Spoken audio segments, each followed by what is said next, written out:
আমি বিশ্বাস করেছি, আমি ঘোষণা করেছি, তাও আমি অসুস্থ হয়েছি। অনেক খ্রিস্টানের এই প্রশ্ন থাকে, কিন্তু কেন হয়? অনন্ত জীবন মানেই কি সুস্থতা, না অনন্ত জীবন মানে আর কি কি বেনিফিট হতে পারে? আগের হায়ার লাইফ ডিসকাশনে শুনেছিলাম নাকি যে ঈশ্বরের শক্তি শরীরে ফিল করা যায়। সেটা কি আদৌ করা যায়? আর যদি করা যায় তাহলে কি করে? খ্রিস্টানরা নাকি কন্টিনিউয়ালি স্বাস্থ্য থাকতে পারে। যদি তা হয় তাহলে কিভাবে? আসুন এই সব কটা প্রশ্নের আজকে আমরা উত্তরটা ডিসকাশন করতে চলেছি। ওয়েলকাম আমাদের হায়ার লাইফ ডিসকাশন পার্ট 3-তে। ওয়েলকাম আপনাদের সবাইকে। আর আশা করি অলরেডি আপনারা শুনছিলেন আজকের ডিসকাশন টপিকগুলো, আর আপনারা আজকের যে গেস্ট রয়েছে তাদেরকে আমরা দেখেছেন, আপনারা দেখে নিয়েছেন অলরেডি। বাট আমি ফর্মালি ইন্ট্রোডিউস করতে চাই এক একজন করে। আমার লেফট সাইড থেকে আমি শুরু করব।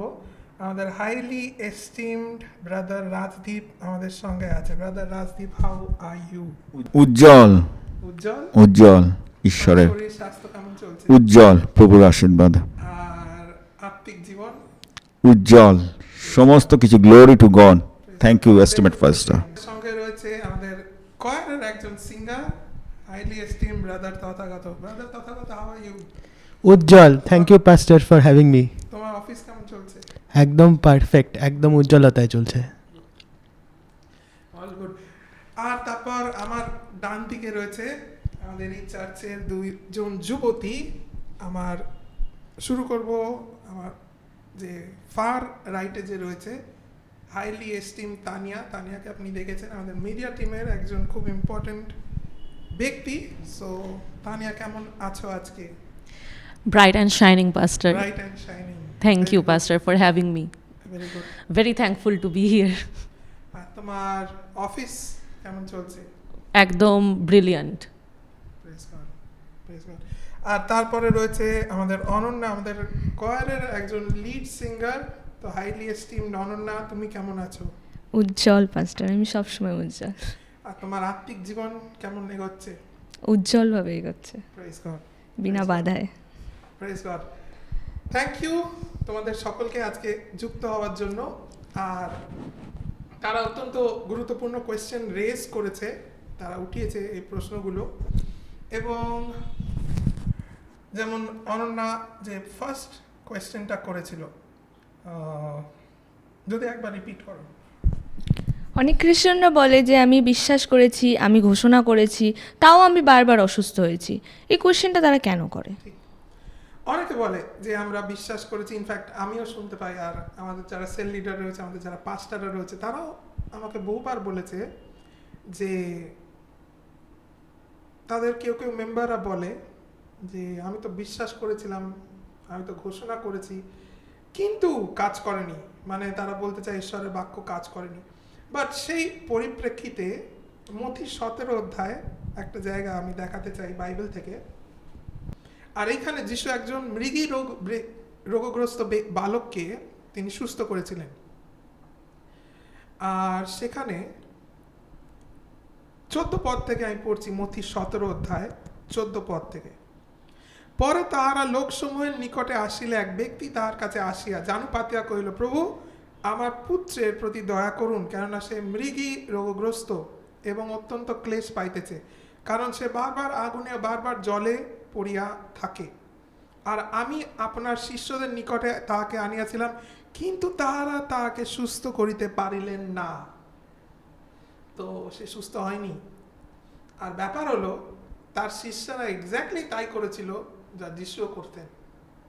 কারণ এই ঘটনা যদি ভালো করে আপনি স্টাডি করে দেখেন, আপনি দেখতে পাবেন যে ঘটনার পর অ্যাকচুয়ালি তার শিষ্যরা যিশুকে আড়ালে গিয়ে জিজ্ঞেস করেছিল কেন পারিনি, আমরা কেন পারিনি। কেন তারা জিজ্ঞেস করেছিল? কারণ যখন যিশু এসেছিলেন তিনি কিছু একটা করেছিলেন। কারণ দেখুন এবার 17 পদ, যিশু উত্তর করিয়া কহিলেন, হে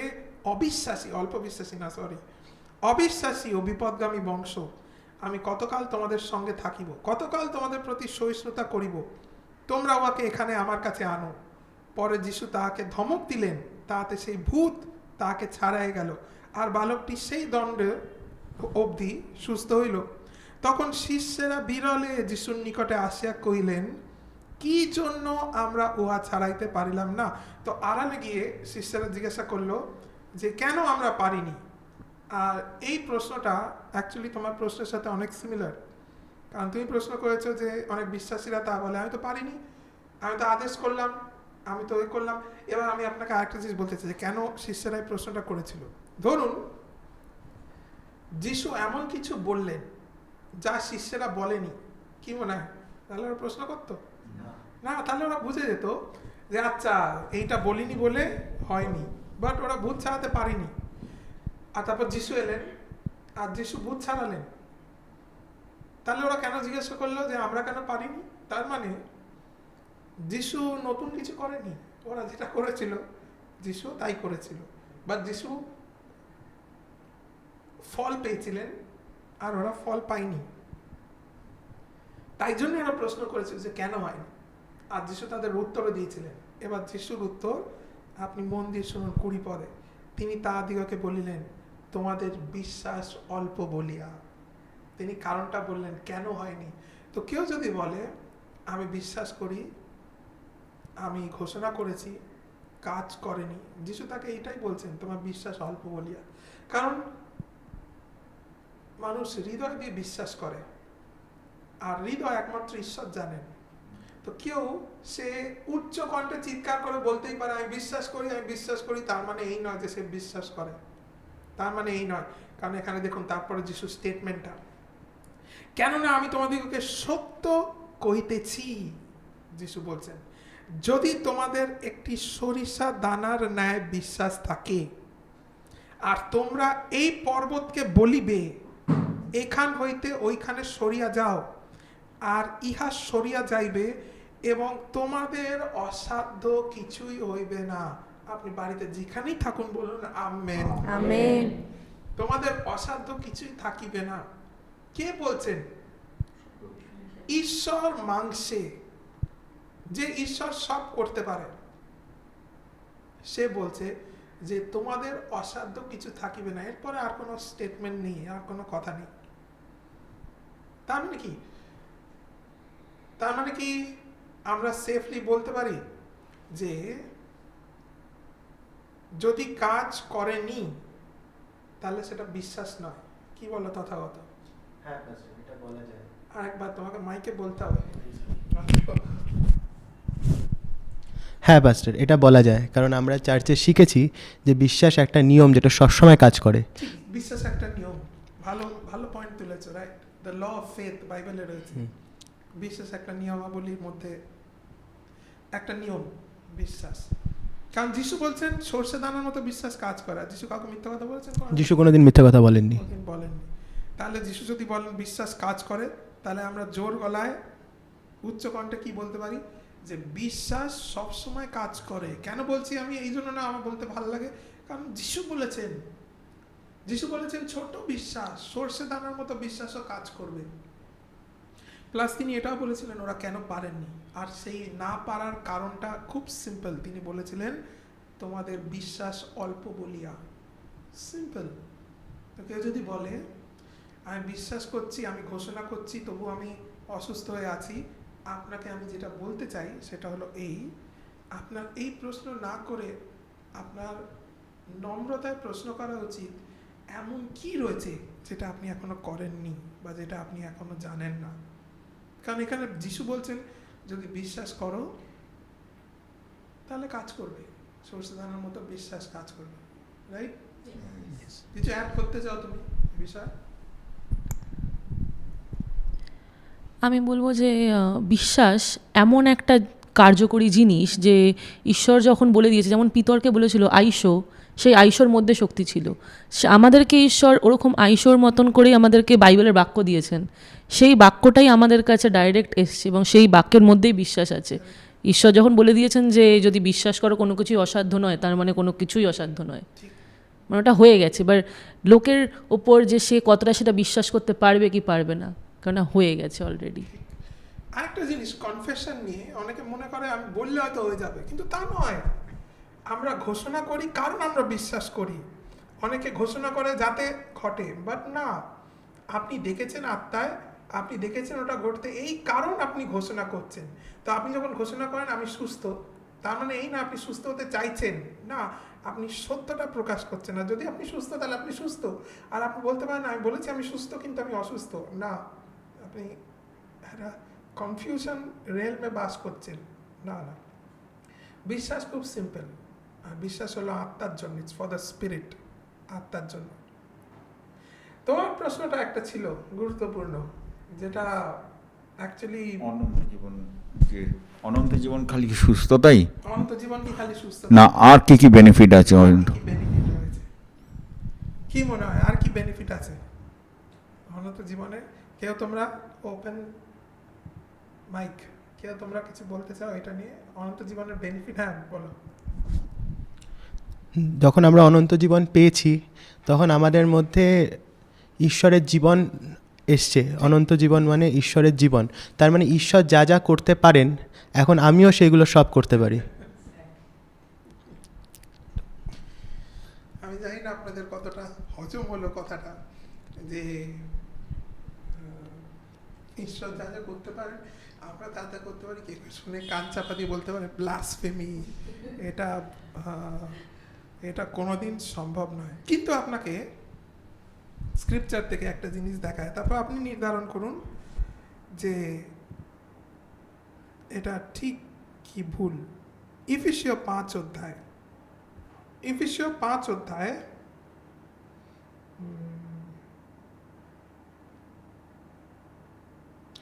30 পদ আমি পড়ছি।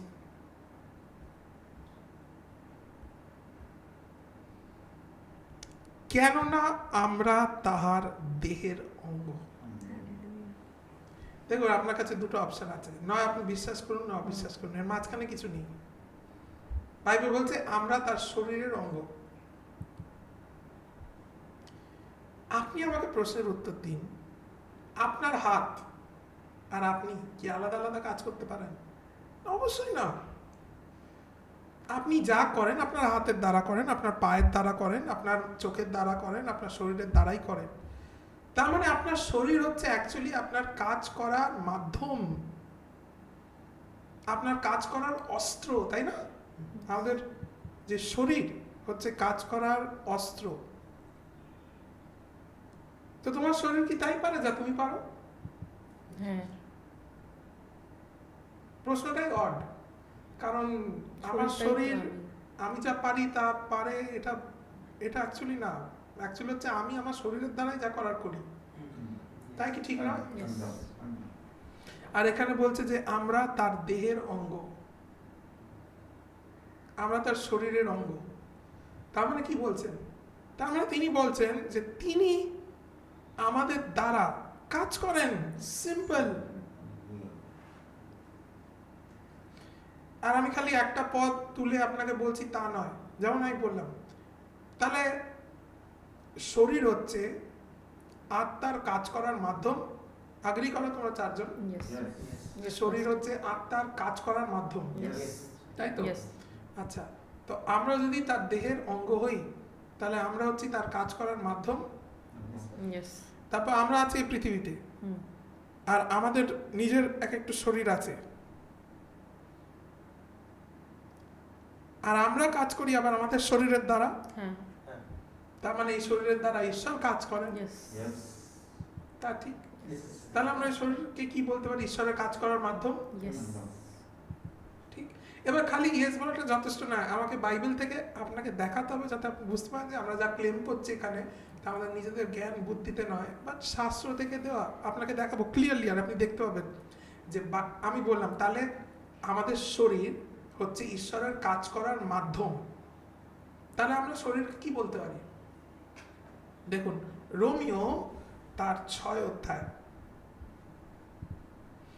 একটা বিশেষ কারণে আমার এই হায়ার লাইফ ডিসকাশনগুলো খুব ভাল লাগে। তার হলো এর বেশিরভাগ বা এইগুলোর জন্য আমরা আগে থেকে প্রিপেয়ার করে আসি না। এগুলো ডিসকাশন, এগুলো আলোচনা, আমরা বসে জাস্ট আলোচনা করছি। ইনফ্যাক্ট এরা যে প্রশ্নগুলো করবে এরা কেউই জানতো না, বাড়ি থেকে কেউ প্রিপেয়ার করে আসেনি, আমরা এখানেই আপনাদের সামনে বসে এগুলো ডিসকাস করছি। বাট রোমিও 6 অধ্যায় 11 পদ থেকে কেউ পড়তে পারবে? অনন্যা হেল্প করো, 11 পদ থেকে। তদ্রূপ তোমরাও তদ্রূপ 10টা খুব ভালো, 10 থেকেই পড়ো। ফলত তাহার যে মৃত্যু হইয়াছে তার দ্বারা তিনি পাপের সম্বন্ধে একবারই মরিলেন, কার কথা বলছেন? প্রভু যিশু। কারেক্ট। তারপর এবং তাহার যে জীবন আছে তার দ্বারা তিনি ঈশ্বরের সম্বন্ধে জীবিত আছেন। Praise the Lord. যিশুর কথা হালেলুয়া। বলছেন যে যিশু মৃত্যু হয়েছে আর সে তার দ্বারা তিনি পাপের সম্বন্ধে একবার মারা গেছেন, আর এখন তিনি জীবিত রয়েছেন। তিনি কার কাছে জীবিত? ঈশ্বরের কাছে জীবিত আছেন। এবার 11 পদ, তদ্রূপ তোমরা। তদ্রূপ তোমরাও এবার তিনি আমাদের নিয়ে কথা বলছেন। হ্যাঁ, তদ্রূপ তোমরা আপনাদিগকে পাপের সম্বন্ধে মৃত, কিন্তু খ্রিস্ট যিশুর ঈশ্বরের সম্বন্ধে জীবিত বলিয়া গণনা করো। সেম জিনিস যেটা যিশুর সঙ্গে ঘটেছে সেটা বলছে আমাদের সঙ্গে ঘটেছে। তাই জন্য তিনি বলছেন যিশু যেহেতু একবার মারা গেছেন, পাপের সম্বন্ধে মৃত্যু বরণ করেছেন আর ঈশ্বরের কাছে জীবিত রয়েছেন, এবার তোমরাও তাহলে একইভাবে পাপের সম্বন্ধে মৃত আর ঈশ্বরের কাছে জীবিত বলে গণনা করো নিজেদের। আচ্ছা, এখানে শেষ নয়, এবার 12 পদ, অতএব অতএব পাপ তোমাদের মৃতদেহে রাজত্ব না করুক, প্রেজ দ্য লর্ড, পাপ Praise the তোমাদের Lord. মধ্যে রাজত্ব না করুক, করিলে করিলে তোমরা তাহার অভিলাষ সমূহের আজ্ঞাবহ হইয়া পড়িবে। ঠিক। এবার 13 পদটা পড়ুন, আর যেখানে আমরা আসছিলাম অ্যাকচুয়ালি পড়ো। আর আপন আপন অঙ্গ প্রত্যঙ্গ অধার্মিকতার অস্ত্ররূপে পাপের কাছে সমর্পণ করিও না, কিন্তু আপনাদিগকে মৃতদের মধ্য হইতে জীবিত জানিয়া ঈশ্বরের কাছে সমর্পণ করো, এবং আপন আপন অঙ্গ প্রত্যঙ্গ ধার্মিকতার অস্ত্ররূপে ঈশ্বরের কাছে সমর্পণ করো। বলছেন আমাদের শরীর হচ্ছে ধার্মিকতার অস্ত্র। তার মানে যেমন আমি বললাম, আমরা যদি এই শরীর যদি ঈশ্বরের মাধ্যম হয় কাজ করার, তার মানে কি ঈশ্বরের কাজ কি? ধার্মিকতা। আর তিনি বলছেন এই আমাদের অঙ্গ প্রত্যঙ্গ হচ্ছে ধার্মিকতার অস্ত্র, মানে যার দ্বারা ধার্মিকতা পালন করা হয় বা যার দ্বারা ধার্মিকতা প্রকাশ করা হয়, ধার্মিকতার অস্ত্র। তো তুমি ঠিক, ঈশ্বর যা করেন তা আমরা করতে পারি, খালি তাই নয়, ঈশ্বর অ্যাকচুয়ালি আমাদের দ্বারাই কাজ করেন। আমরা গানে করি না, আমার দ্বারা তোমার রাজত্ব, ঠিক। আর তারপর আমরা ঘোষণা করি যে তুমি ধার্মিক, তা ঠিক। বাট তোমার প্রশ্নটা অন্য ছিল। তোমার প্রশ্ন ছিল হচ্ছে আমরা শরীরে কি অ্যাকচুয়ালি ঈশ্বরের পরাক্রম ফিল করতে পারি? ওটাই আমার প্রশ্ন ছিল। হ্যাঁ, আর যদি ফিল করতে পারি তাহলে কিভাবে পারি? কি করে আমরা ফিল করি? কারণ মনে আছে যে আগের হায়ার লাইফ ডিসকাশনে আমরা বলেছিলাম যে এটা করতে পারি। বাট তোমার আর ওর প্রশ্নটা অনেকটা সিমিলার, কারণ তানিয়া যে কোয়েশ্চেনটা করেছিল। আচ্ছা, রাইট। তো আগে আসি, তোমারটা আগে কমপ্লিট করি, তারপর যে অনন্ত জীবনের বেনিফিট আর কি? আর কি শরীর শারীরিক ছাড়া? অবশ্যই, কারণ অনন্ত জীবন আমরা শরীরে পাইনি, আমরা অনন্ত জীবন পেয়েছি আমাদের আত্মায়। আর আমাদের শরীরের একটা বেনিফিট হলো স্বাস্থ্য, বাট এছাড়া আর কোনো বেনিফিট রয়েছে? Absolutely, absolutely. আমরা আত্মায় এই যেমন ঈশ্বরের কাছে জীবিত, আমরা জানতে পারলাম যে আমরা ঈশ্বরের কাছে জীবিত। কিভাবে জীবিত? অনন্ত জীবনের জন্য। আমরা ঈশ্বর সচেতন। এই অনন্ত জীবন হচ্ছে আমাদের ঈশ্বরীয় সচেতনতা দেয়, মানে ঈশ্বরের কাছে আমাদের চোখ খুলিয়েছে এই জীবন। এই জীবনের দ্বারাই আমরা থ্রোন রুম যাকে বলে, সিংহাসনে উপস্থিত থাকতে পেরেছি এই জীবনের জন্য। আর এই জীবনটা আমাদের কোথায় রয়েছে? আমাদের আত্মায়, না স্পিরিট। আর আমাদের আত্মা থেকে এই জীবনটা আমাদের কাজ করে, আমাদের সোল, আমাদের প্রাণ আর আমাদের দেহে। আর যদি আমাদের প্রাণ বলি, আমাদের প্রাণে কি কি আছে? আমাদের প্রাণে রয়েছে আমাদের মাইন্ড, আমাদের মন, আমাদের উইল, আমাদের ইচ্ছা, আর আমাদের ইমোশন, আমাদের আবেগ। আর আমাদের মন, আমাদের ইচ্ছা আর আমাদের আবেগ এই জীবনের দ্বারা আমরা নিয়ন্ত্রণ করতে পারি, এই জীবনের প্রভাব তার উপরে ফেলে। বাট ওই দুটো প্রশ্ন অ্যাকচুয়ালি বলবে যে কী করে আমরা করতে পারি, বেনিফিটগুলো কি নিতে পারি। বাট যদি একবার বলা হয় যে বেনিফিট কি, বেনিফিট হচ্ছে এই যে আমরা এই জীবনের দ্বারা কি হয়েছে, আমরা এককালে মানব জাত ছিলাম, বাট এখন আমরা ঈশ্বর হইতে জাত। এটা সত্যি যে আমরা ঈশ্বর হইতে জাত। তুমি জানো তুমি ঈশ্বর হইতে জাত? মানে ঈশ্বর তোমার বাবা সত্যি? পাস্টার ক্রিস খুব সুন্দর একটা কথা বলে যে আমরা ট্যাক্সোনমিক্যালি ডিফারেন্ট, মানে আমাদের গঠনটাই আলাদা, আমাদের ধাঁচটাই আলাদা। যখন আমরা নূতন জন্ম পেয়েছি আমরা এখন সত্যি ঈশ্বরের সন্তান। বাইবেল লেখা রয়েছে যে কেউ বিশ্বাস করে যিশু সেই খ্রিস্ট সেই ঈশ্বর হইতে জাত।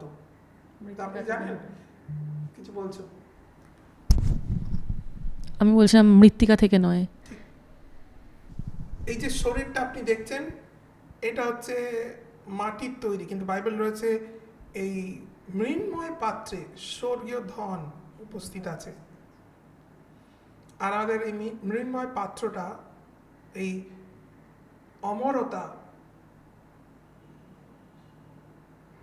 নিয়ন্ত্রণ করে, প্রভাব ফেলে।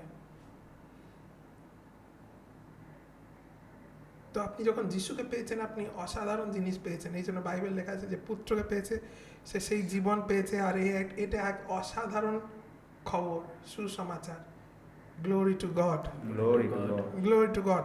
কুইকলি আমরা কমপ্লিট করব আমাদের যে লাস্ট দুটো কোয়েশ্চেন নিয়ে, যে ফিজিক্যালি কি ঈশ্বরের শক্তি ফিল করা যায়, বা আদৌ ফিজিক্যালি কি ফিল করতে চাওয়া উচিত? কারণ কেউ কেউ যদি বলে যে আমি চাই ঈশ্বরের শক্তি শারীরিকভাবে অনুভব করতে, তার চাওয়াটা কি ভুল? কি মনে হয়? না পাস্টার, এটা চাওয়াটা ভুল নয়। ঠিক। বাইবেলে আর কারোর উদাহরণ দিতে পারবে যে চেয়েছিল? কারণ তুমি ঠিক,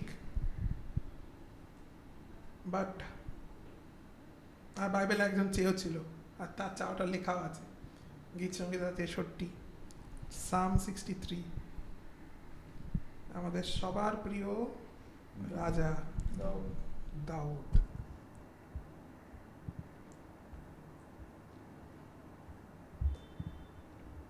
তানিয়া পড়ো এক পদ।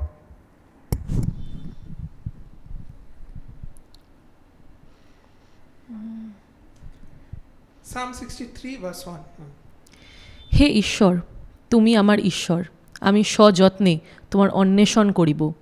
আমার প্রাণ তোমার জন্য পিপাসু, আমার মাংস তোমার জন্য লালায়িত, শুষ্ক ও শ্রান্তিকর দেশে, জলবিহীন দেশে। দেখলেন আপনি রাজা দাউদের হৃদয়ের ইচ্ছা। তিনি বলছেন, হে ঈশ্বর, তুমি আমার ঈশ্বর, আমি সযত্নে তোমার অন্বেষণ করিব।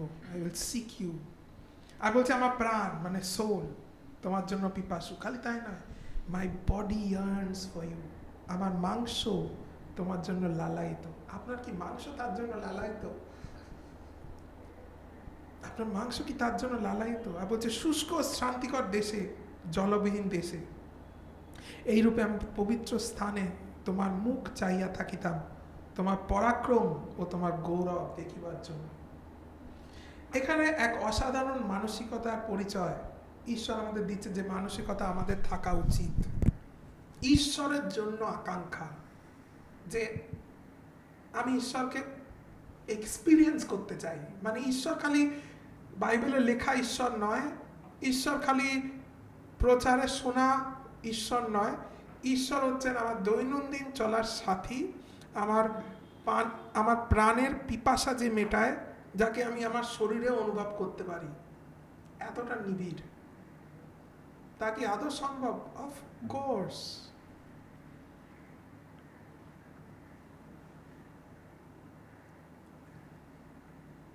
মনে করে দেয় একটা ঘটনা, যখন টেম্পল ডেডিকেশন হচ্ছিল সলোমনের, যখন মন্দির তৈরি হয়ে যায় আর প্রার্থনা শেষ হয়, ডেডিকেশন প্রেয়ার, আপনি ওখানে অবজার্ভ করবেন লেখা রয়েছে ঈশ্বরের মহিমা নেমে আসে। কোথায়? ওই মন্দিরের মহাপবিত্র স্থানে। আর লেখা হয়েছে দ্য প্রিস্ট কুডন্ট কন্টিনিউ মিনিস্টারিং। প্রিস্টরা আর তারা পরিচর্যা করতে পারেনি, কারণ ওই মহিমা এমন ছিল। প্রিস্টরা তো থাকে না মহাপবিত্র স্থানে, প্রিস্টরা থাকে না, ওরা থাকে বাইরে। বাট মহিমাটা নেমে এসেছিল মহাপবিত্র স্থানে, বা তার প্রভাব পুরো বাইরে অবধি ছিল, যার জন্য বাইরেও তারা কাজ করতে পারেনি। আর বাইরেটা হচ্ছে আমাদের দেহ। তো ঈশ্বরের শক্তি আমাদের দেহে প্রভাব ফেলে, খালি না, ফেলা উচিত। এর উদাহরণ বাইবেলে বারবার রয়েছে। মসিকে দেখে শিখুন।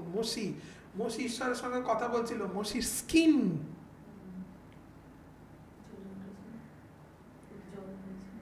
আমরা টিভিতে অনেক ফর্সাওয়ার অ্যাড দেখি, ক্রিম, তাই না? আর তা দেখায়, যদি এখন ব্যান হয়ে গেছে অনেক কারণে, বাট আগেকার দিনে যারা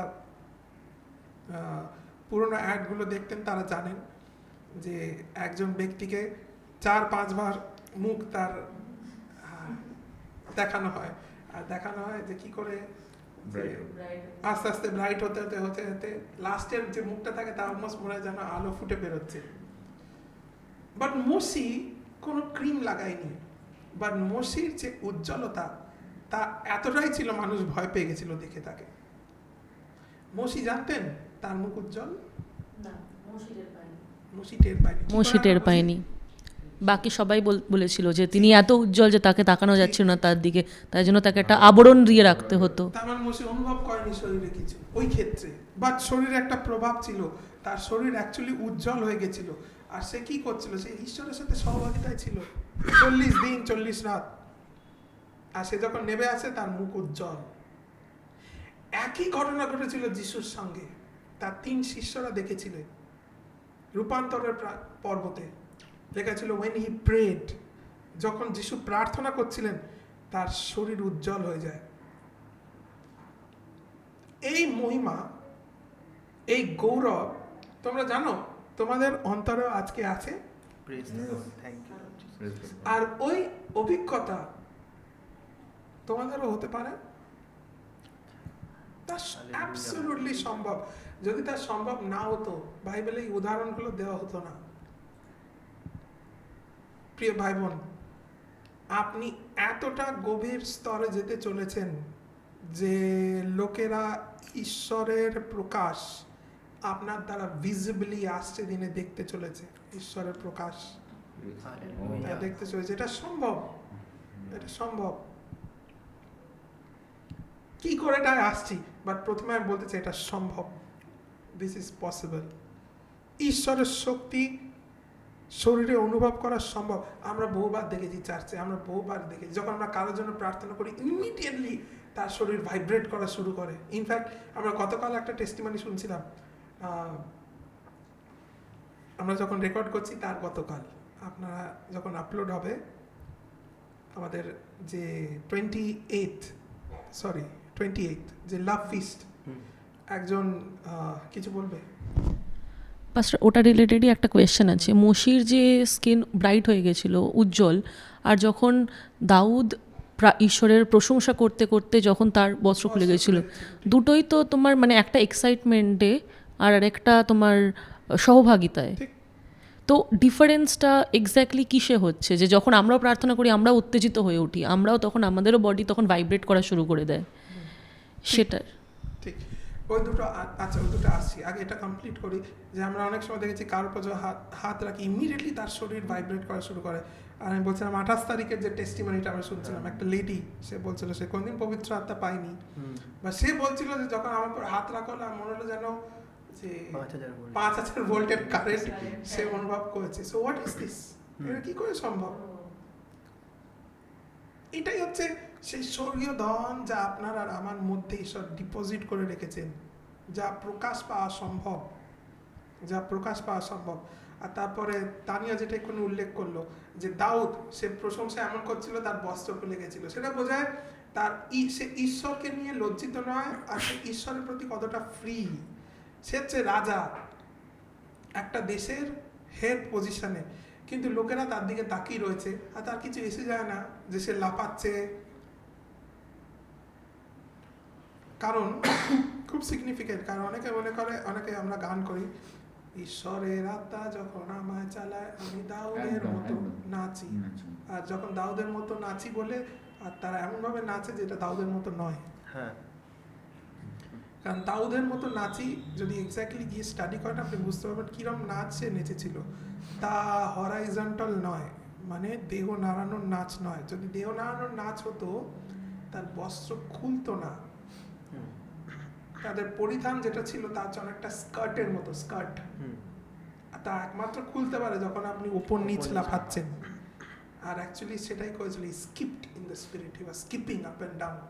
সে ওপর নিচ স্কিপ করছিল, লাফাচ্ছিল, যার জন্য তার বস্ত্র খুলে গেছিল, আর সে তাতেও তোয়াক্কা করেনি। কেন? সে ঈশ্বরের সামনে বাচ্চার মতো সে লাফাচ্ছে ঈশ্বরের সামনে, তার প্রশংসায়, তার কৃতজ্ঞতায়।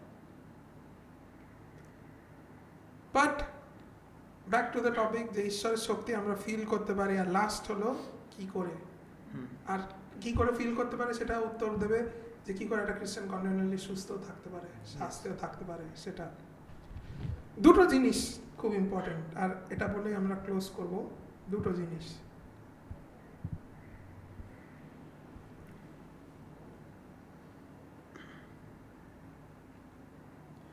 হিতোপদেশ তার 4 অধ্যায়।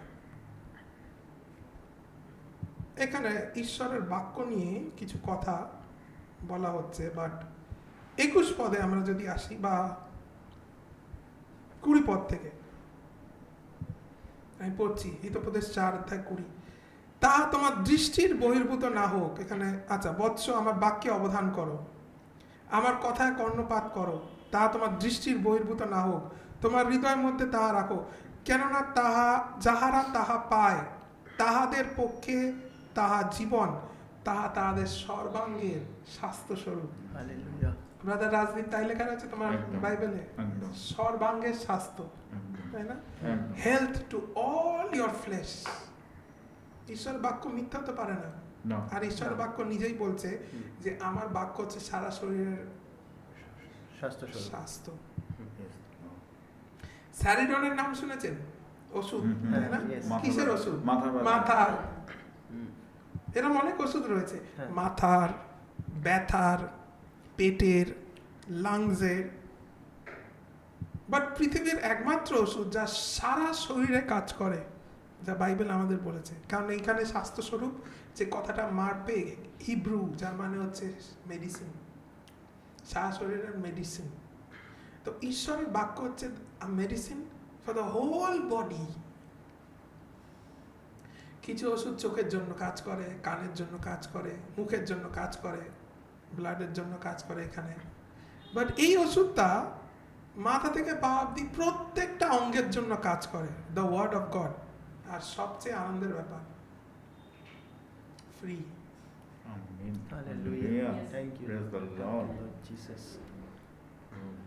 প্রেসক্রিপশন লাগবে না, আপনাকে ছুটে যেতে হবে না, পেমেন্ট করতে হবে না, ইটস ফ্রি। কোথায় রয়েছে? খুব সিম্পল। কোথায় রয়েছে এই ওষুধ? কোথায় রয়েছে? ঈশ্বরের বাক্য। সেটা কোথায় আছে? ভিক্টরি ফেলোশিপ ইউটিউব চ্যানেল আছে, ঠিক, বাট আরো স্পেসিফিক্যালি বাইবেল কোথায় রয়েছে? জানেন ঈশ্বরের বাক্য কি বলে? সেটা আমি ভাবছি, যার জন্য জিজ্ঞেস করলাম কোথায় আছে। তাহলে কাছে তা তোমাদের হৃদয় আর তা তোমাদের মুখে রয়েছে। It's very close to you, তো অতি কাছে। কোথায়? তারপর তিনি বলছেন তা তোমাদের হৃদয় আর তোমার মুখে। আপনি বলবেন কোথা থেকে কোট করছো? রোমিও 10, ওই পুরো অধ্যায়টা পড়লে আপনি বুঝতে পারবেন। It is near you, the word of faith. ওই বিশ্বাসের বাক্য পৌল বলছে, যেটা আমরা প্রচার করি তা তোমাদের কাছে রয়েছে। আর কোথায় রয়েছে? তিনি বলছে তোমাদের হৃদয় আর তোমাদের মুখে। আর তারপরে তিনি বলেছিলেন যদি তোমরা মুখে যিশুকে প্রভু বলে স্বীকার করো আর হৃদয় বিশ্বাস করো ঈশ্বর তাকে মৃতমানের মধ্যে থেকে উঠিয়েছেন, তাহলে তোমরা পরিত্রাণ পাবে। বাট সেই বাক্য আপনার হৃদয় আছে, আপনার মুখে আছে। It's in your heart and in your mouth. Praise the Lord. সেই মেডিসিন আপনার কাছেই আছে, আপনার হৃদয় আর আপনার মুখে। যদি আপনি ব্যবহার করেন, এটা আপনার সারা শরীরের স্বাস্থ্য। এবার ব্যাপার হচ্ছে, ঈশ্বরের বাক্য খালি আপনি শুনছেন, অবশ্যই তা অতি উত্তম, বাট এই বাক্যগুলো ডিপোজিট হয় আমাদের আত্মার মধ্যে, আত্মায়।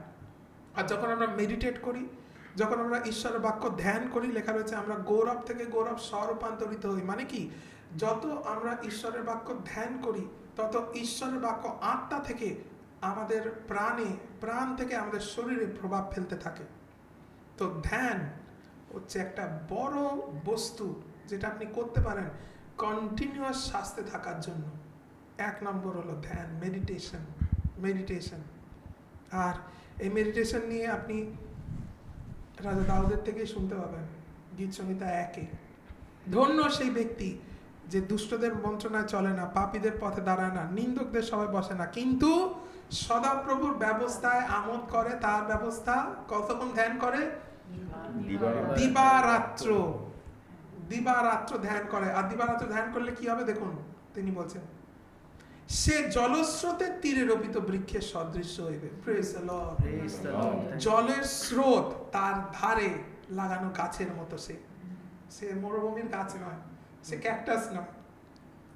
তাকে তার সামনে গেলে আপনার ব্যথা হবে না। অনেক অনেক ব্যক্তিরা রয়েছে তারা ক্যাকটাস, আপনি তার সামনে যাবেন, আপনি নিজে ঘা নিয়ে ফেরত আসবেন। বাট এই জলস্রোতের ধারের গাছ হচ্ছে সবচেয়ে সতেজ, সবচেয়ে ফলবান, সবচেয়ে সুন্দর দেখতেও। আর কি বলছে, যে সদাপ্রভুর ব্যবস্থা দিনরাত ধ্যান করে, সে জলস্রোতের তীরে রোপিত বৃক্ষের সদৃশ্য, যাহা যথাসময় ফল দেয়। Praise the Lord. মানে খ্রিস্টানটা যে ধ্যান করছে তার জীবন সবসময় ফলবান। ফলবান মানে বাক্য যখন সে শোনে, সে খালি শোনে না, লোকেরা দেখে যে আচ্ছা কাজ করছে। সে যা শোনে সে কাজ করায়, আর তার কাজ ফল দেয়। আর খালি তাই না, নেক্সট লাইনটা দেখো, যার পত্র ম্লান হয় না। তার মানে হলো সে অসুস্থ হয় না। গাছের পাতা হচ্ছে তার শরীরের মতো, তার বাইরেটা যেটা দূর থেকে দেখা যায় তার পাতা। আর তিনি যখন বলছেন যে আমরা হচ্ছে সেই গাছ, আর তিনি বলছেন আমাদের পাতা কোনোদিন ম্লান হবে না। পাতা বলতে কি বোঝাচ্ছেন? আমাদের শরীর কোনোদিন ম্লান হয় না। তারপরে যখন আপনি ঈশ্বরের বাক্য ধ্যান করছেন, আপনার শরীর সবসময় সতেজ আছে, সবসময় সতেজ। জানেন, অ্যাকচুয়ালি আপনি যখন ঈশ্বরের বাক্য ধ্যান করেন, আপনি থেরাপি নিচ্ছেন আপনার শরীরে। তোমার থেরাপি নিচ্ছ, ইটস লাইক বডি ট্রিটমেন্ট। তার পত্র কোনোদিন ম্লান হয় না, আর সে যা কিছু করে তাতে কৃতকার্য হয়। Praise the Lord. তো এক হলো অবশ্যই ধ্যান করা, আর দুই আর শেষ লাস্ট, আর এটা অত্যন্ত গুরুত্বপূর্ণ, 1 কোরিন্থীয় 1 অধ্যায় 2 অধ্যায়। ভালো করে এবার অবজার্ভ করুন, লাস্ট পয়েন্ট। আর আমরা আলোচনা করছি কি করে একজন খ্রিস্টান সবসময় স্বাস্থ্যে থাকতে পারে, আর কি করে সে তার শরীরে অনুভব করতে পারে ঈশ্বরের শক্তি। আপনি যা দেখবেন, হে ভাতৃগণ, আমি যখন তোমাদের নিকটে গিয়াছিলাম, 1 কোরিন্থীয় 2 অধ্যায় 1 পদ, তখন গিয়া বাক্যের কি জ্ঞানের উৎকৃষ্টতা অনুসারে তোমাদিগকে যে ঈশ্বরের সাক্ষ্য জ্ঞাত করিয়াছিলাম তাহা নয়, কেননা আমি মনে স্থির করিয়াছিলাম তোমাদের মধ্যে আর কিছুই জানিব না, কেবল যীশু খ্রিস্টকে এবং তাহাকে ক্রুশে হত বলিয়াই জানিব। আর আমি তোমাদের কাছে দুর্বলতা, ভয়, মহাকম্পযুক্ত ছিলাম। মানে কি বলছেন? তিনি বলছেন, সাধু পৌল বলছেন যে আমি যখন করিন্থীয়র কাছে ছিলাম, তোমাদের কাছে ছিলাম, আমার ব্যবহার, আমাদের আচার, আমার প্রচার তোমরা দেখেছিল। আর তিনি বলছেন তিনি কিভাবে জীবনযাপন করতেন, খুব নম্রতায়, খুব নিজেকে সংযত রেখে, তিনি জোরে কথা বলতেন না, কাউকে বকাবকি খুব একটা করেননি, খুব ধীর স্থিরভাবে তিনি নিজেকে নিয়ন্ত্রণ করেছিলেন সেখানে। আর তারপরে 3 পদ, আচ্ছা 4 পদ, আর আমার বাক্য, আমার প্রচার জ্ঞানের প্ররোচক বাক্যযুক্ত ছিল না। মানে পৌল বলছে যখন আমি প্রচার করতাম, সুন্দর শব্দ, কঠিন শব্দ, ফিলোসফিক্যাল টক আমি তোমাদের দিইনি, কিন্তু কি ছিল? বড় আত্মার ও পরাক্রমের প্রদর্শন যুক্ত ছিল। মানে তার কথায় ছিল শক্তি প্রদর্শন, মানে visible manifestation of the power ছিল পৌলের প্রচারে। যেন তোমাদের বিশ্বাস মনুষ্যদের জ্ঞানযুক্ত না হইয়া ঈশ্বরের পরাক্রম যুক্ত হয়। এখানে বাইবেল চায় যে আমাদের বিশ্বাস, আমাদের আস্থা যেন মানুষের জ্ঞানের থেকেও ঈশ্বরের শক্তির ওপর হয়। মানে যখনই জীবনে কোনো প্রবলেম ফেস করবেন, প্রথমেই মানুষের হাতে নিজেকে সমর্পণ করবেন না।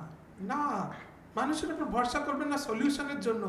প্রথমে সলিউশন খুঁজুন ঈশ্বরের শক্তির ওপর আস্থা রেখে। ঈশ্বরের শক্তি আপনাকে পার্মানেন্ট সলিউশন দেবে। তথাপি আমরা সিদ্ধদের মধ্যে জ্ঞানের কথা কহিতেছি। কথাটা নেই গ্রিকে, মানে জ্ঞান কহিতেছি। আমি চার্চে বলেছিলাম বিষয়গুলো নিয়ে। তথাপি আমরা সিদ্ধদের মধ্যে জ্ঞান কহিতেছি। জ্ঞান কি উচ্চারণ করা যায়? অবশ্যই, উই ক্যান স্পিক উইজডম। আমরা জ্ঞান উচ্চারণ করতে পারি। এবং এই যুগের শাসনকর্তা, কিন্তু সেই জ্ঞান এই যুগের নয়। হোল্ড অন, সেই জ্ঞান ফিজিক্স, কেমিস্ট্রি, বায়োলজি নয়। সেই জ্ঞান হিস্ট্রি, জিওগ্রাফি, সিভিক্স এই জগতের নয়। সেই জ্ঞান এই জগতের যে সায়েন্টিফিক রিসার্চ সেগুলো নয়। তিনি বলছেন সেই এই যুগের নয়, এই যুগের শাসনকর্তাদেরও নয়, ইহারা তো অকিঞ্চন হইয়া পড়িতেছেন। মানে বলছে এই জ্ঞানগুলো এমনিতেও টেম্পোরারি, আর এর কোনো মূল্য খুব একটা নেই, কিন্তু আমরা নিগূঢ় তত্ত্বরূপে, মানে আমরা রহস্য রূপে ঈশ্বরের সেই জ্ঞান কইতেছি। এখানে জ্ঞানের কথা লেখা রয়েছে, বাট ঈশ্বরের জ্ঞান কইতেছি, সেই লুকানো জ্ঞান যা ঈশ্বর আমাদের প্রতাপের জন্য, আমাদের ওই মহিমা প্রতাপ, মসির মুখ উজ্জ্বল হয়ে গেছিল, কি ছিল ওটা? প্রতাপ, মহিমা। যিশুর মুখ উজ্জ্বল হয়ে গেছিল, কি ছিল? গ্লোরি, প্রতাপ। এবার বলছেন আমাদের প্রতাপের জন্য তিনি ওই জ্ঞান রিজার্ভ করে রেখেছেন। দেখো, যা ঈশ্বর আমাদের প্রতাপের জন্য যুগ পর্যায়ে পূর্বে নিরূপণ করিয়াছিলেন। মানে আমাদের প্রতাপ, আমাদেরও মহিমা, মসিহ মহিমান্বিত হয়েছিলেন, যীশু খ্রিস্ট মহিমান্বিত হয়েছিলেন। এরা বলছে আমাদেরও ওই মহিমার নিরূপিত জ্ঞান যুগ পর্যায়ের আগে থেকে ঈশ্বরের কাছে রাখা আছে। মানে যুগ শুরু হওয়ার আগে থেকে ঈশ্বর সেই পার্টিকুলার নলেজ রিজার্ভ করে রেখেছেন, যে নলেজের দ্বারা আমাদেরও ওই গৌরব এক্সপিরিয়েন্স করতে পারি। কারণ গৌরব এক্সপিরিয়েন্স করা হয় থ্রু নলেজ। মসি কিভাবে গৌরবান্বিত হয়েছিল? ঈশ্বরের সঙ্গে কথা বলে, 10 আজ্ঞা পেয়ে, ব্যবস্থা পেয়ে, ঈশ্বরের থেকে ওই জ্ঞানটা পেয়ে। যিশু যখন প্রার্থনা করছিলেন, যিশুর ওই গৌরবটা ম্যানিফেস্টেড হয়েছিল, আর হঠাৎ তার সঙ্গে যারা ছিল তারা হঠাৎ জানতে পারছে যে কে এলিও, কে মসি, তারা যিশুর সঙ্গে কথা বলছে, তারা হঠাৎ বুঝতে পারছে। কেন? That knowledge. আর এখানে বলছে আমাদের জন্য, আমাদের প্রতাপের জন্য গুপ্ত জ্ঞান ঈশ্বরের কাছে রাখা রয়েছিল। আর সেই গুপ্ত জ্ঞান আমরা কি করে প্রকাশ করি? নিগূঢ় তত্ত্ব রূপে। আর কিরম জ্ঞান জানো? তার একটা ঝলক 9 পদে, কিন্তু যেমন লেখা আছে, চক্ষু যা দেখে নাই, কর্ণ যা শোনে নাই, মনুষ্যের হৃদয় আকাশে যা উঠে নাই, যা ঈশ্বর যাহারা তাকে প্রেম করে তাদের জন্য প্রস্তুত করিয়াছেন। এবার কেউ মনে করে এটা ডিস্টেন্ট ফিউচারে ঘটবে, যে চক্ষু যা দেখে নাই, হৃদয় যা, কান যা শোনে, তা আমাদের জন্য ঘটবে একদিন। না, 10 পদ দেখো, কারণ আমাদের কাছে ঈশ্বর তাহার আত্মা দ্বারা তা প্রকাশ করিয়াছেন। কি প্রকাশ করেছেন? চক্ষু যাহা দেখে নাই, কর্ণ যাহা শোনে নাই, যা ঈশ্বর তারা যাকে প্রেম করে তাদের জন্য প্রস্তুত করিয়াছেন, তা এখন আমাদের কাছে তার আত্মা দ্বারা প্রকাশ করিয়াছেন, করেছেন। কেননা আত্মা সকলে অনুসন্ধান করেন, ঈশ্বরের গভীর বিষয় সকলে অনুসন্ধান করেন। কারণ মনুষ্যের বিষয়গুলো মনুষ্যদের মধ্যে কে জানে? কেবল মনুষ্যের অন্তরস্থ আত্মা, আত্মা জানে। তেমন ঈশ্বর বিষয়গুলি কেউ জানে না, কেবল ঈশ্বরের আত্মা জানেন। কিন্তু আমরা জগতের আত্মা পাই নাই, বরং ঈশ্বরের হইতে নির্গত আত্মাকে পাইয়াছি, যেন ঈশ্বরের অনুগ্রহপূর্বক আমাদের যাহা যাহা দান করে আছেন তাহা জানিতে পারি। কেন আমরা জানলে কি হবে? প্রতাপটা আমরা পাবো, কারণ প্রতাপটা আসে জানার দ্বারা, ইটস দ্য নলেজ। তা আমরা কি করে জানবো? এবার দেখো 13 পদ, আমরা সেই সকলের বিষয়েরই কথা এবার সেই বিষয়গুলোই আমরা এই জগতে প্রকাশ করছি। কিভাবে? থ্রু ওয়ার্ডস, কথার দ্বারা। আর কিরম কথা? দেখো, মানসিক শিক্ষানুরূপ জ্ঞানের বাক্য দ্বারা নয়, মানে ইংলিশ, বেঙ্গলি, হিন্দি, এই ল্যাঙ্গুয়েজগুলো নয়, মানুষের শিক্ষা দেওয়া জ্ঞানগুলোর দ্বারা আমরা কথাগুলো উচ্চারণ করছি না। তখন প্রশ্ন জাগে, আমরা মানুষের জ্ঞানের ল্যাঙ্গুয়েজের কথা যদি উচ্চারণ না করি, তাহলে কথাগুলো আসছে কোথা থেকে? কিন্তু আত্মার শিক্ষানুরূপ বাক্য দ্বারা কইতেছি, আত্মিক বিষয়ের সহিত যোগ করিতেছি। Praise the Lord. তার মানে স্পিকিং ইন টাংস, আত্মার ভাষায় প্রার্থনা করা, তার কথা বলছে। আর আপনি অলরেডি দেখলেন নিগূঢ় তত্ত্ব রূপে। আর আমরা জানি যে বিশেষ বিশেষ ভাষায় কথা বলে সে নিগূঢ় তত্ত্ব বলে, হি স্পিক্স মিস্ট্রিজ। তার মানে যখন আপনি আত্মার ভাষায় কথা বলেন, প্রিয় ভাই বোন, ওই এনশিয়েন্ট উইজডম, ওই পুরনো নিগূঢ় জ্ঞান যা ঈশ্বর আমাদের প্রতাপের জন্য বাছাই করে রেখেছিলেন। আপনি যখন আত্মার ভাষায় কথা বলছেন, জানেন আপনি কি করছেন? আপনি আপনার আত্মা থেকে ওই পাইপ আপনি কানেক্ট করছেন ওই পুরাতন জ্ঞানের সঙ্গে, ঈশ্বরের জ্ঞানের সঙ্গে, আর আপনার কথাগুলোর দ্বারা ওই জ্ঞান আপনি টেনে নিয়ে আসছেন আপনার এখনের জন্য। তার মানে আমি আপনাকে সত্যি বলছি, যদি আপনি আত্মার ভাষায় প্রার্থনা করেন, আর যেভাবে আমরা শিখিয়েছি চার্চে ওইভাবে যদি আত্মার ভাষায় প্রার্থনা করেন, যদি আপনি কন্টিনিউয়াস প্রার্থনা করে যান, একটা পয়েন্ট আসবে আপনি ভিজিবলি, আপনি শারীরিকভাবে ঈশ্বরের শক্তি অনুভব করতে পারবেন। It's a guarantee. আপনার শরীর কাঁপতে থাকবেই থাকবে। অনেক ব্যক্তিরা রয়েছে, তারা না চাইতে তারা কেঁদে ফেলে, তারা বুঝতে পারছে না কেন কাঁদছে, কিন্তু তারা কাঁদছে কেন? কারণ এটা ঈশ্বরের শক্তি যা তাদের শরীরে কাজ করছে। হালেলুয়া। আর যখন সেই শক্তি সারা শরীরে বইতে থাকে, আমরা জানি মাই গুডনেস, আমার সারা শরীর দিয়ে অমরতা বইছে, ইমর্টালিটি বইছে, আমার সারা শরীর দিয়ে ইমর্টালিটি বইছে। এখন the Holi ghost is in charge, পবিত্র আত্মা ইন চার্জ। আর ওইভাবে যদি আপনি প্রার্থনা করেন, এ পৃথিবীর কোনো ভাইরাস, কোনো বস্তু আপনাকে অসুস্থ করতে পারে না। বিলিভ মি, বিশ্বাস করুন, তা অসম্ভব, অসম্ভব, অসম্ভব, impossible. when this fire is burning, যখন এই আগুনটা জ্বলে, এ সব পোকামাকড় পুড়িয়ে ছাই করে দেয়, আর আপনার সারা শরীর দিয়ে আপনি অনুভব করতে পারেন। তাই যখন আপনি আত্মার ভাষায় কথা বলেন, 15 মিনিট প্রার্থনা করে চলে গেলে আপনি বুঝতে পারবেন না। প্রার্থনা করুন, কোনোদিন 1 ঘন্টা 2 ঘন্টা টানা আত্মার ভাষায় প্রার্থনা করুন। আমি আপনাকে সত্যি বলছি, 2 ঘন্টা শেষ হওয়ার আগে আপনার সারা শরীর আপনার না চাইতে তা ভাইব্রেট করবে, ভাইব্রেট করবে। তোমাদের হয়েছে এমনি? রিয়েলি? তোমরা সবাই এক্সপেরিয়েন্স করেছো? Praise god. প্রুফ তা কাজ করে। আমি তো এক্সপিরিয়েন্স করেছি, আর এখানে যারা উপস্থিত তারাও এক্সপিরিয়েন্স করেছে। আপনাদের মধ্যে বাড়িতে যারা দেখছে অনেকে এক্সপিরিয়েন্স করেছে, আর যারা কোনোদিন করেননি, আমি আপনাদের বলতে পারি এইভাবে প্রার্থনা করুন, আপনি এক্সপিরিয়েন্স করবেন। আর তখন আপনি বুঝতে পারেন যে সত্যি আপনার দেহে একজন বাস করছে, আপনার দেহে কিছু একটা আছে। Praise the Lord. Hallelujah. Hallelujah. Glory to God. Glory to God. আমার মধ্যে ঈশ্বরের জীবন বয়, আমার মধ্যে ঈশ্বরের জীবন বয়, আমার মধ্যে খ্রিস্টের জীবন বয়, আমার মধ্যে অমরতা কাজ করছে, আমার থেকে পা অব্দি ঈশ্বরের অমরতা কাজ করছে। আমি জীবনে অসুস্থ হতে নারাজ, এই শরীর ঈশ্বরের মন্দির, এই শরীর ঈশ্বরের গৌরবের জন্য। Hallelujah, hallelujah, hallelujah. Glory, glory, glory, glory. আপনি জানেন এই ঘোষণাগুলোর দ্বারা আপনার সারা শরীর এখন ঈশ্বরের শক্তি বইছে। The power of God is flowing through you. Power of God is flowing through you. Hallelujah. Hallelujah. Hallelujah. Hallelujah. Praise the Lord. Thank you আপনাদের সকলকে আজকে যুক্ত হওয়ার জন্য। Thank you so much. আর থ্যাংক ইউ আমাদের highly esteemed guest, Thank you, Pastor. তোমাদের থাকার জন্য। Thank you so much, thank you so much এখানে যুক্ত হওয়ার জন্য। আমরা খুব শীঘ্রই আর একটা ডিসকাশন নিয়ে আপনাদের সঙ্গে উপস্থিত হব, but till then thank you যুক্ত হওয়ার জন্য। Have a wonderful night, good night, and God bless you. Thank you.